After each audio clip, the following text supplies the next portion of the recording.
Bonjour et bienvenue sur Cryptos. Alors, qu'est-ce qu'un indicateur?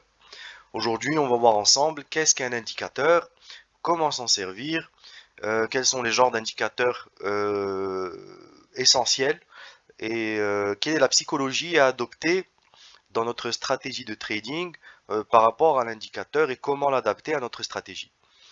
Donc, pour parler des indicateurs, la première chose que j'aimerais faire un parallèle. Donc, euh, les, les- les athlètes de haute performance.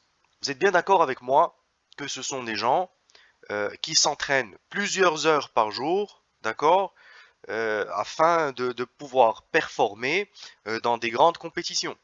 Donc, c'est des gens qui s'entraînent énormément tous les jours. Ils peuvent pas bouffer que des pizzas toute la journée, d'accord, et tous les jours. Donc, ils doivent avoir une nutrition saine, etc. Mais est-ce que ces gens-là peuvent performer, d'accord? Est-ce qu'ils peuvent performer juste en faisant du sport et en ayant une nutrition correcte? Absolument, absolument.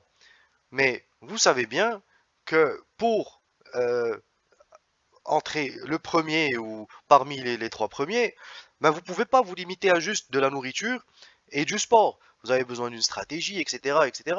Mais vous avez besoin aussi, par rapport à votre alimentation, des compléments alimentaires, en l'occurrence des vitamines, des protéines et des choses comme ça. Donc il y a toutes sortes de compléments alimentaires. Et ben les indicateurs doivent être considérés un petit peu comme un supplément alimentaire à votre stratégie de trading. Alors regardons ensemble ici ce graphe. Donc c'est Bitcoin contre le dollar en journalier sur Coinbase. Et donc, qu'est-ce qu'on voit dans ce graphique-là? On voit le mouvement du prix. Alors on vient ici, on modifie, et déjà là, ben, on a un petit peu plus d'informations avec nos bougies. Si vous ne savez pas qu'est-ce qu'une bougie, je vous invite à aller regarder euh, les vidéos sur notre chaîne. Vous allez voir qu'on a mis une vidéo qui explique qu'est-ce que les bougies et comment elles fonctionnent, etc. Alors, le premier indicateur qu'on va regarder ensemble, c'est l'indicateur de volume. Alors, sensiblement, ce qu'il nous permet de voir, c'est quel est le volume de transactions dans une période de données. Dans une période donnée, par contre. Pardon. Alors, on voit ici dans indicateur, on inscrit volume, on va choisir celui-ci. Vous voyez que rien qu'un indicateur a plusieurs genres de modifications qu'on puisse lui apporter. Et ici, vous allez voir qu'il y a des gens qui l'offrent gratuitement, il y a des gens qui ajoutent des données à cet indicateur-là et qui vont vendre ce dernier aux utilisateurs, etc. On va prendre celui qui est standard. Vraiment comme les suppléments alimentaires, vous en avez de toutes sortes et de tout genre. Donc voilà, quand on appuie là-dessus, apparaît en bas des petites bougies. Alors, ce qu'on voit déjà en partant, c'est qu'il y a des bougies vertes et des bougies jaunes. D'accord? On va aller agrandir un peu pour les voir correctement. Ok? Donc, c'est un rectangle. Ok? C'est un rectangle qui monte et qui n'a qu'une seule direction. Ok? C'est pas comme une bougie. Une bougie verte monte, une bougie rouge, ça descend. Le volume, il n'y a qu'une seule direction et ça nous indique euh, dans cette période-ci, qui est de une journée, quel volume transactionnel a été exécuté. Donc dans cette bougie, ce qu'elle nous dit sensiblement, c'est que par rapport à cette période-ci, par exemple, ben, cette journée-là, ben, il y avait eu haut niveau, un haut volume transactionnel. Et quand c'est rouge, ça veut dire que dans ce haut niveau de transaction, il y avait plus de ventes que d'achats. Donc c'est une information supplémentaire. D'accord? Ça, c'est la première chose que nous indique le volume. Donc ici, vous voyez un grand rectangle vert, d'accord, et un très haut niveau d'achat. Donc ça nous indique qu'il y a eu beaucoup d'achats. Il n'y a pas eu que des achats, il y a eu des ventes aussi dedans, mais que les achats étaient largement supérieurs aux ventes. Et ça a donné ceci. Donc ça a donné une augmentation du prix. Alors, Ça, c'est la première chose. Ensuite de ça, ce que vous allez remarquer, c'est que sur une période de temps spécifique, en l'occurrence celle-ci par exemple, ben, il peut y avoir une moyenne sur toute la période, d'accord, qui est basse par rapport à celle-ci. Par exemple, ici, il y avait des très très hauts volumes d'achat et de vente, et ici, ça s'est calmé un petit peu. Ok? Donc, on peut en déduire que il y a peut-être un move qui va arriver après, ok? Spécialement ici. Parce que voyez-vous, si on regarde ici, encore une fois, je prends cet exemple-là parce que c'est celui qu'on a utilisé dans les autres vidéos. On a ici une compression du prix, d'accord? Avec de cette manière-là. Donc le prix s'est tradé dans un range très petit. Et vous voyez ici que le volume était plutôt bas. Et là arrivent les grands volumes. Et ça veut dire que ben il y a l'intérêt des gens envers l'actif qui a augmenté. Ok, c'est ça que ça veut dire quand on a les volumes qui augmentent. Et vous voyez ici, là, ils étaient à la baisse. Et là, on est parti à la hausse. Il y a une petite correction ici, ok, d'accord. Mais après ça, les volumes augmentent, augmentent, augmentent. L'intérêt envers l'actif augmente et ben le prix, lui, et il monte avec. Ok? D'accord? Donc le volume, qui selon moi est l'indicateur le plus important, euh, il fonctionne de cette manière-là. Très bien. Alors ça, c'est pour le volume. Là, on va voir le RSI, le Relative Strength Index. Donc on fait RSI et on va aller le chercher ici. Et vous voyez, en dessous de notre volume apparaît notre RSI. Alors, qu'est-ce que le RSI? Le RSI est un indicateur de force. Ça nous indique où est-ce qu'on en est rendu dans les achats et les ventes. Alors, sensiblement, comment fonctionne le RSI? Bon, avant de comment il fonctionne, je vous conseille d'utiliser une autre couleur que celle qui donne de base, parce qu'on ne le voit pas bien. Et pour moi, c'est extrêmement important, le RSI. Et avant de continuer aussi, vous allez remarquer que ma plateforme est rendue dark. Vous pouvez faire ça ici. Donc thème foncé ou thème clair. Alors pourquoi j'utilise pas ça? Parce que je regarde un graphique euh, longtemps et très souvent dans une journée. Et pour moi, pour les yeux, et ça me donne la migraine. Ok? C'est trop. Il y a des gens qui vont juste le baisser un peu et mettre ça en jaune, etc. Moi, je préfère ça. Je trouve ça beaucoup plus relax pour mes yeux. Alors, le RSI, comment est-ce qu'il fonctionne? Le RSI, ce qu'il nous dit sensiblement, c'est que quand on est dans une zone entre 80 de RSI et 70 de RSI, on est dans une zone de surachat et qu'une baisse est nécessaire. D'accord? Et ce qu'il va nous dire aussi, c'est que on est dans une zone de survente quand on est entre 30 de RSI et 20 de RSI. D'accord? Vous voyez ici, là, il y a des petits niveaux. OK? 80 et 20. Donc, quand on est entre 20 et 30, on est dans une zone de survente et que le prix est dû pour monter. OK? Donc, ça, c'est la première utilisation du RSI. Ça nous montre où est-ce qu'on en est rendu par rapport à la force d'achat et la force de vente. Et ça nous permet de prendre de meilleures décisions pour entrer sur un actif. Alors, le RSI, sensiblement, c'est ça. On peut l'utiliser aussi, on l'utilise pour d'autres choses. Mais j'aimerais qu'on regarde ce concept-là un petit peu plus profondément et peut-être sur une temporalité différente. On va aller sur du 1 heure. Ok, là, on est sur du journalier. On va aller sur du 1 heure. Alors, durant les dernières heures, Bitcoin sur Coinbase, il a bougé comme ça. Alors, regardez ici, on arrive à une zone où on est survendu. On est bien entre, on est à 85 de RSI et 70. Donc, quand on est à ce niveau-là, eh bien, une correction s'impose. D'accord? Et là, on est en bas, on a bien percé le 30, on est entre le 30 et le 20 de RSI, eh ben, le prix est dû pour remonter. D'accord? Donc, cet indicateur-là est d'une extrême importance parce que, alors, si on prendrait cet exemple-là, ici, là, donc on va enlever ça, et si on se mettrait comme ça, d'accord? Disons que on regarde notre graphe et on en est là, ou même là, tiens. Alors, on voit que le prix, il monte, il monte, il monte, il monte, il monte, c'est extraordinaire. On a envie d'entrer sur cet actif-là parce qu'il est en train d'exploser, les volumes ont commencé à augmenter, regardez le volume ici. Hein? Vous voyez le volume ici? Attendez, on va cacher ça. D'accord? Il y a un gros volume ici. Il y avait beaucoup moins d'intérêt là, et là l'intérêt a commencé à augmenter envers l'actif, et le prix a commencé à augmenter, et on décide qu'on veut entrer sur cet actif-là. Ben, si on active notre RSI, qu'est-ce qu'il nous dit notre RSI? Hop, attends, c'est pas le moment de rentrer sur ça. On est suracheté, et il va falloir qu'on ait une correction. D'accord? Il va falloir qu'on ait une correction.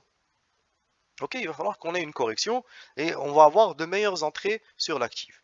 Et justement, ce qu'on voit, c'est que on a stagné un petit peu et on a eu une meilleure entrée sur notre actif. On serait rentré ici, d'accord?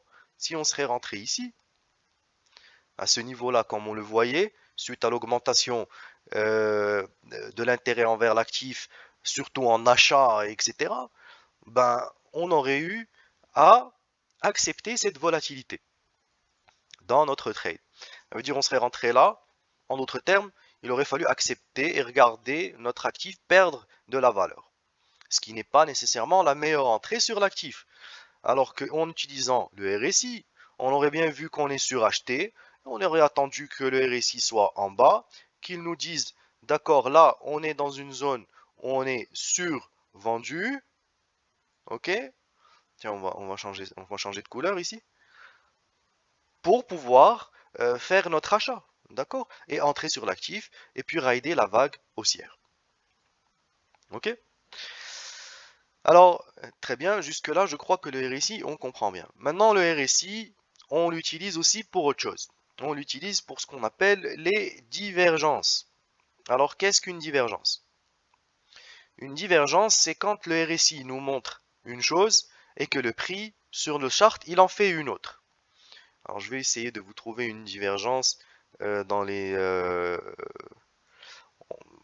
on va aller sur le daily, voir si on peut pas en trouver une beaucoup plus claire. D'accord? On va baisser ça un peu, c'est un peu trop grand, on veut voir le chart. Ok, on va reculer un peu.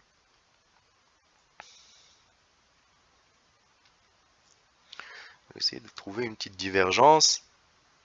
On va les trouver surtout dans des tops, les divergences. Tiens, voilà, regardez ici. Super. Alors, ici, à ce niveau, vous voyez ici, là, le RSI, déjà, il nous dit, bah écoute, on est dans une zone de surachat. Ok? Mais, malgré ça, il ne fait qu'une petite correction et il monte. Et qu'est-ce qu'il nous dit? C'est que, ben, vous voyez ici, sur le RSI, on a trois niveaux de top qui sont au même niveau.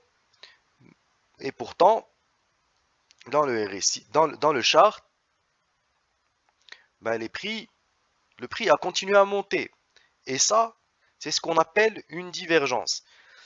Qu'est-ce que ça veut dire une divergence et qu'est-ce que ça fait? Ben, ça nous dit que ce cycle haussier, d'accord, ici, ce cycle haussier est probablement terminé, d'accord, et qu'on va aller dans un cycle correctif. D'accord? Alors les divergences, sensiblement, ce que ça nous montre, c'est la fin d'un cycle. Ok? On peut aller plus loin en utilisant les règles d'Elliott et tout ça pour déterminer la fin d'une vague, par exemple, une fois qu'elle a atteint un niveau spécifique. On va parler de Elliott, on va parler de Fibonacci, etc. dans d'autres vidéos. J'aimerais garder cette vidéo short and sweet juste pour expliquer qu'est-ce que les indicateurs. D'accord? En attendant, pour le RSI, on peut voir dedans aussi ce qu'on appelle des divergences. Le prix qui monte sur le chart, mais qui ne le fait pas correctement sur le RSI, ok? Ou bien qui baisse même. Parfois, on va trouver des divergences. Bon, là, on est sur du daily, c'est un peu plus compliqué, mais vous allez voir qu'on va en voir des divergences, hein, on va en voir des divergences et vous allez voir comment on les utilise. Alors, j'aimerais ajouter à ça un troisième indicateur, le moving average. Alors, on a ou la moyenne mobile. Alors, qu'est-ce qu'un moving average et qu'est-ce qu'un exponential moving average? Alors, moving average, c'est la moyenne mobile. D'accord? La moyenne mobile. Alors, on va en choisir un. Je vais en chercher un où il y en a plusieurs. À l'instant, la 50, la 200. Tiens, celui-ci, ici. Eh bien. Alors, vous voyez, on a des petites lignes qu'on voit sur notre écran. Je vous conseille de changer toujours pour des couleurs que vous pouvez bien voir, surtout au départ, d'accord, pour que vous puissiez bien vous imprégner de votre indicateur et comprendre son fonctionnement, etc. Alors, vous avez la EMA, qui est la Exponential Moving Average, et vous avez la MA, qui est la Moving Average. Alors, quelle est la différence entre les deux et qu'est-ce que c'est? Une Moving Average, c'est une moyenne, d'accord? Cette ligne-là, par exemple, la 200, ici, la jaune, c'est une moyenne du prix sur 200 périodes. En l'occurrence, ici, on parle de période journalière. Donc, par exemple, ici, ce point ici, exactement, de cette ligne-là, elle nous dit que le prix était largement au-dessus de la moyenne sur 200 périodes. D'accord? Alors, plus on est loin de la moyenne, et plus on aura tendance à aller revenir chercher les moyennes. D'accord? Et il ne faut pas oublier que c'est pas de la magie des... Tout le monde voit ça. Vous n'êtes pas le seul, on n'est pas les seuls à voir ces moyennes-là. Tout le monde regarde ces moyennes-là, tout le monde regarde le volume et tout le monde a accès au RSI. Ok? Donc, tout le monde voit à peu près la même chose. Donc, pour répéter, cette ligne-ci détermine la moyenne sur 200 périodes. Alors, la différence entre une MA et une EMA, une exponentielle, c'est que l'exponentielle, la MA, elle va s'arrêter à 200 périodes, d'accord, en arrière, pour calculer cette moyenne-là, et ne va pas prendre en considération ce qui s'est passé avant. Une exponentielle va prendre en considération ce qui s'est passé avant, mais avec un petit calcul mathématique, elle va faire en sorte que l'importance de ce qui s'est passé avant va être beaucoup moins que les 200 périodes dont on parle. Donc l'exponentielle est beaucoup plus juste que la moyenne normale. Après, c'est une question de choix. Donc, ici, vous avez une moyenne sur 200 périodes. Ici, vous avez une moyenne sur 100 périodes. Ici, vous avez une moyenne sur 50 périodes en arrière. Et celle-ci sur 20. Alors, comment on s'en sert des moyennes? Eh bien, tout d'abord, plus on s'éloigne des moyennes, plus on s'éloigne des moyennes, et plus on va devoir les retrouver à un moment donné. D'accord? C'est des moyennes. Ok? Et donc, si on est là et que nos moyennes sont tous plus basses, ben, il est impératif qu'à un moment donné, on va corriger. D'accord? Donc, on peut ajouter ça à notre RSI et à notre volume. Donc, l'intérêt et le volume transactionnel, etc. Pour prendre de meilleures décisions. D'accord? Donc, vous voyez ici, on est bien au-dessus des moyennes, on corrige. Et là, on est bien en dessous des moyennes, on monte. D'accord? On monte. Très bien. Ça, c'est la première utilisation des moyennes. Ensuite, beaucoup de traders utilisent les moyennes comme niveau de support et de résistance dynamique. Alors, les supports et les résistances, on va faire une autre vidéo pour parler des supports, des résistances et tout ça. Pour l'instant, on va se concentrer que sur les indicateurs. Ok? Mais vous allez voir, on va tout vous expliquer. On va vous expliquer qu'est-ce qu'un support, qu'est-ce qu'une résistance, etc.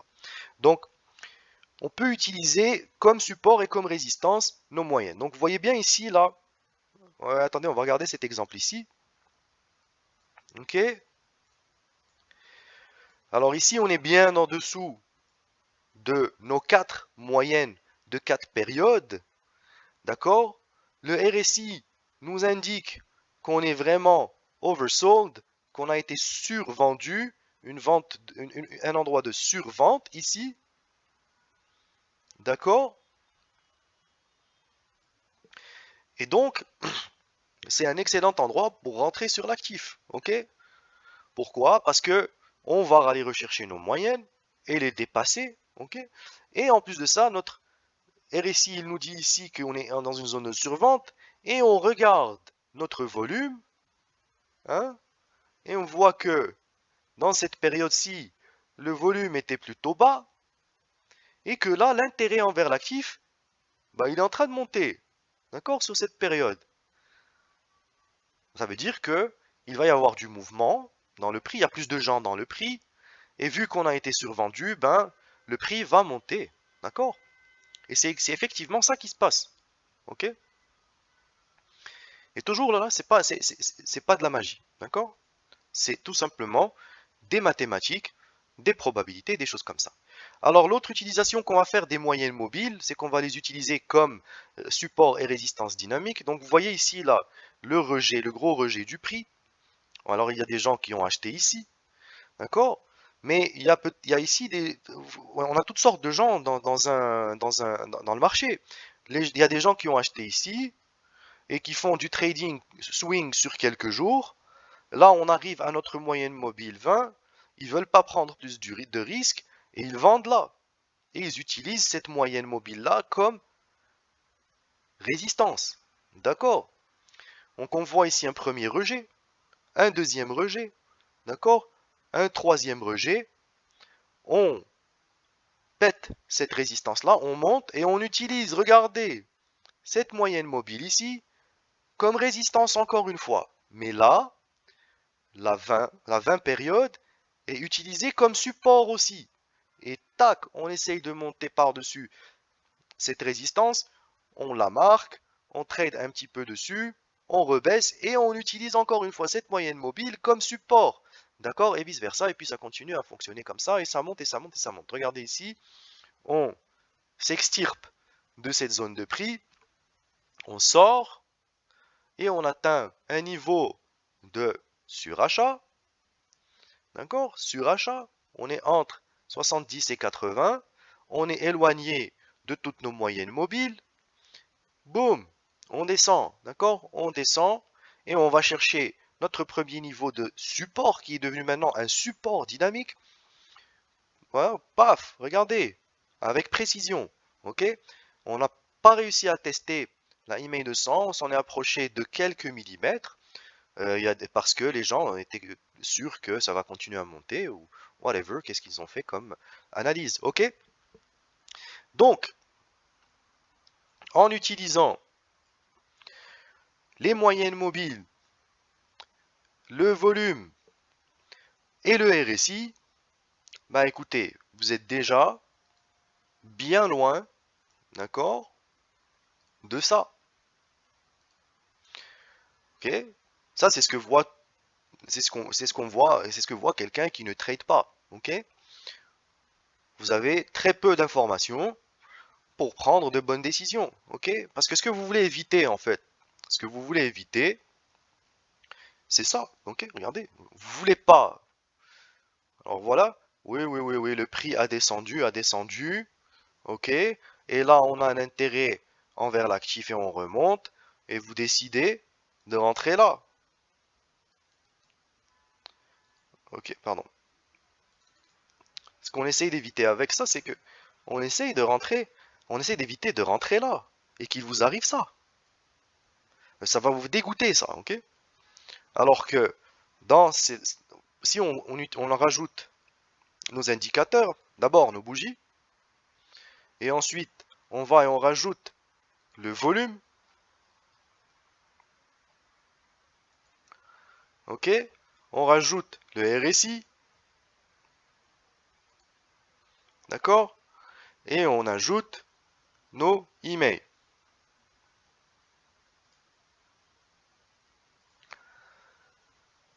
Ok? Qu'est-ce que ça nous dit? Ben, ça nous dit qu'on est, le RSI nous dit, écoute, on s'approche vraiment d'une zone de surachat. Faut faire attention.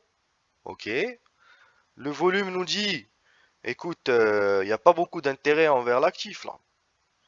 D'accord? Et nos moyennes mobiles, qu'est-ce qu'ils nous disent? Ils nous disent que, écoute, tu es bien au-dessus de toutes les moyennes là. Et justement, ben, c'est ce qui va se passer. Hmm. Une correction. Alors, au lieu de prendre votre position ici, grâce à vos indicateurs, ben, vous êtes en mesure de prendre votre position ici, hein, dans cette zone-là, par exemple. Beaucoup plus intéressant. Votre RSI, il est descendu et il est dans une zone de survente, d'accord? Mhm. Et euh, le prix a bien corrigé énormément. Là, on voit que les bougies nous disent, regardez ce wick ici, il est d'une grande importance ce wick là. Le wick ici, la petite ligne, qu'on a eu un bon rejet de prix et qu'on trade dans ce niveau-là. Et donc on a un petit support ici, d'accord? Et donc c'est justement la zone d'achat, elle est là, ok? Et non pas là, d'accord?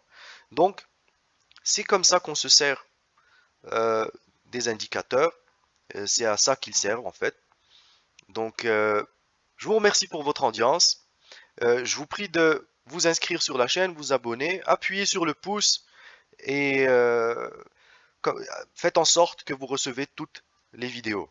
Vous allez voir que c'est des choses qui vont vraiment améliorer votre trading et vos stratégies et vont vous amener beaucoup plus d'infos que si vous ne regardiez pas ces vidéos-là. Donc merci beaucoup et à très bientôt.